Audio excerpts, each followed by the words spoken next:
వదకు తేబడిన గొర్రె పిల్లవోలే మౌనిగా చిత్రహింస నొందితేవే.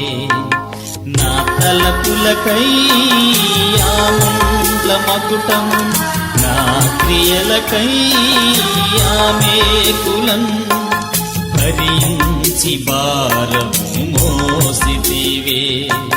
ధరించి నీదరికి చేర్చితివే.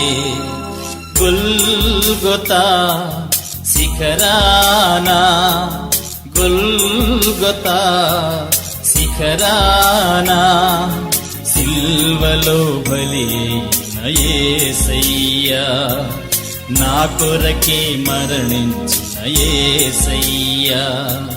నా పాప భారాన్ని మోసేందుకే నా జీవితాన్ని